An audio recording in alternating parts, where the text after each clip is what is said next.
Sir sir সবুজ আসছো? জি sir. এই নাম্বারটা রাখো, এটা হচ্ছে তোমার ভাবির নাম্বার। 500 টাকা রিচার্জ করবা, আর আসার সময় আমার লেগে হাকিমপুরি জর্দা দিয়ে একটা পান আনবা। তাড়াতাড়ি যাও।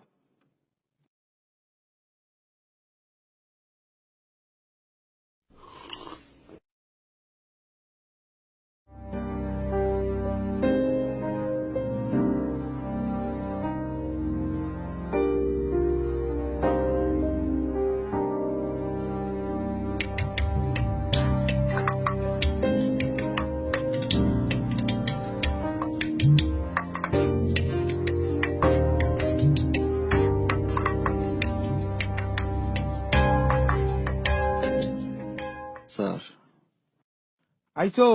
টাকা বাড়াই দিছি, আর এই যে পান। ভালো করছো। স্যার গতকাল তো কইছিলেন আজকের কথা। আরে বাবা, অফিসের মালিক কে আমি? অফিসের মালিক তো ভিতরে বই আছে। প্রতিদিন এক কথা আমারে কইও না বাবা, খুব কষ্ট লাগে আমারও। যাও, সময় হইলে পাইবা। ঠিক আছে। কোনো সমস্যা নাই, কোনো সমস্যা নাই, কাজ হয়ে যাবে। এই সবুজ, স্যারের রুমে 2 কাপ চা দিয়ে এসো। জি স্যার।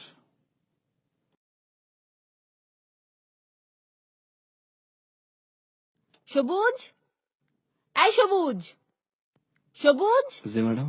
ছিলেন কোথায় আপনি? কখন থেকে ডাকছি, আপনার কথা কানে যাচ্ছে না। একবারও জবাব দিচ্ছেন না আপনি। আপনি জানেন না আমার 11টা থেকে অফিস?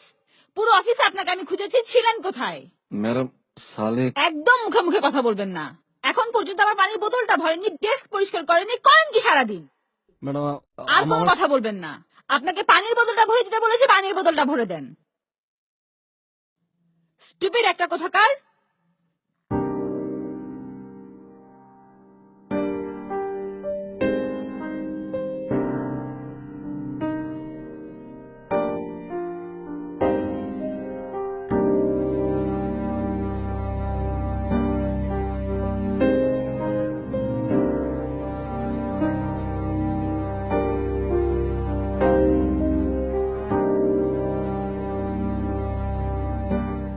আপনি বাকি কাজগুলো জুনিয়রদেরকে দিয়ে দেন, আপনি এগুলো নিয়ে টেনশনই করবেন না, বুঝছেন? আমার যা ধারণা আপনার মধ্যে অনেক পটেনশিয়ালস আছে, এবং আপনাকে আসলে এতদিন আমরা মিস ইউজ করছিলাম। আপনাকে আমরা আরো অনেক কাজে লাগাতে পারি। সো এগুলো নিয়ে আপনার টেনশন করতে হবে না, বুঝছেন? এগুলো আপনি অন্য জুনিয়রদের হাতেই ছেড়ে দেন। সবুজ কিছু বলবো মনে হয়? স্যার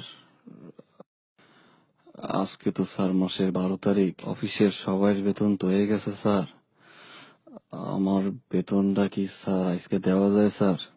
সালেক স্যারে কইছিলাম, কিন্তু স্যারে। সালেক সাহেব, সালেক সাহেব, সালেক সাহেব! জি স্যার। আপনি এই অফিসের অ্যাডমিন তো? জি স্যার। এইসব কি ছোট লোকের বাচ্চা রাখছেন অফিসে? আমার কাছে এসে স্যালারি চায়, আমার কাছে! এক্ষুনি বের করে দিবেন, লাথি মেরে বের করে দিবেন। আমার কাছে এসে স্যালারি চায়, আবার আমাকে শোনাচ্ছে আজকে মাসের 12 তারিখ। কাকে রেখেছেন এগুলো মূর্খ লোকজন? এক্ষুনি বের করে দিবেন। স্যার আমি দেখছি। এই সবুজ, এদিকে আসো, এদিকে আসো। সরি মিস্টার, আসলে ছোট লোকের বাচ্চাদের নিয়ে মানে কি বলবো, মাসের 12 তারিখ কি খুব বেশি সময়? তুই স্যারের কাছে বেতন চাইছিস কে? স্যার আপনি না কইলেন মালিককে কইতে। ওরে আল্লাহ, মাসটা শেষ হইতে না হইতে এলিয়ে তুই আমার কাছে 50 বার বেতন চাইছস। তোর মতো চা বানানোর লোক আমার পিছনে পিছনে ঘুরে, তুই তো ল্যাংরা। ভালো ভালো সুস্থ সুস্থ মানুষরা আমি চাকরি দেই নাই।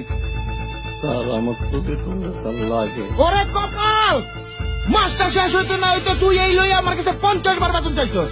500,000 টাকা লেগে কি তুই আটকে আছস? 500,000 টাকা তুই এই লই আমার কাছে কতবার চাইছস? আজকে তুই স্যারের কাছে গেছস, আমার যদি চাকরির কিছু হয় তোরা আগামী মাসে লাখ থেকে আমি বাই করে দিব। মনে রাখিস কথাটা, ছোট লোক। যা আমার লেগে এক কাপ চা নিয়ে আয়।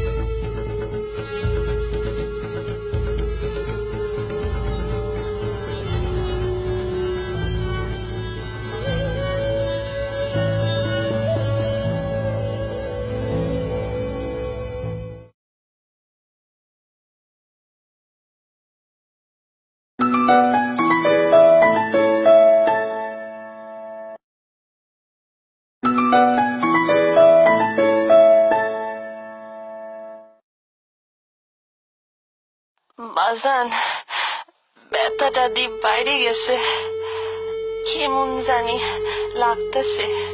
ওই টেস্টগুলো তো করানো হয় নাই। আজকা আউনের সময় কি ওষুধগুলা লয়াবি? ব্যথার চোটে আজ খাটতে কেউ নামতে পারতেছি না।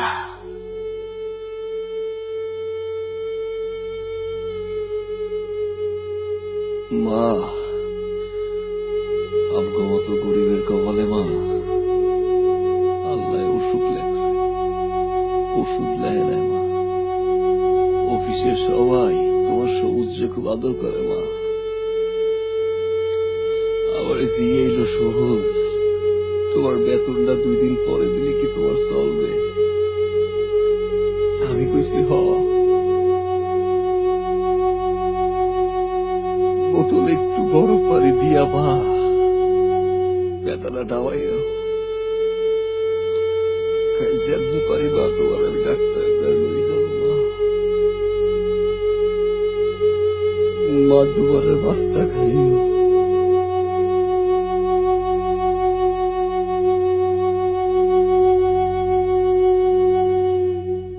আমরা সবাই জানি সমাজের এই সকল মানুষগুলো হয়তো কারো বাবা, কারো ভাই অথবা কারো সন্তান, কিন্তু ভুলে যাই তাদের সাথে হাসি মুখে একটু ভালো ব্যবহার করতে।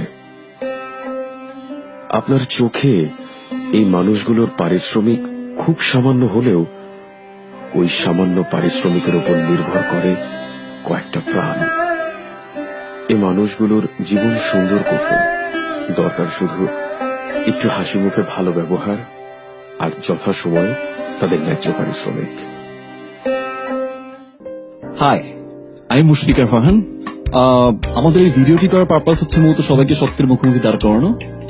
যদি এই ভিডিওটা আপনার একটু হলেও হৃদয়কে স্পর্শ করে, তাহলে অবশ্যই সমাজের এই শ্রেণীর মানুষগুলোর সাথে একটু ভালো আচরণ করবেন এবং অবশ্যই সাবস্ক্রাইব করতে ভুলবেন না।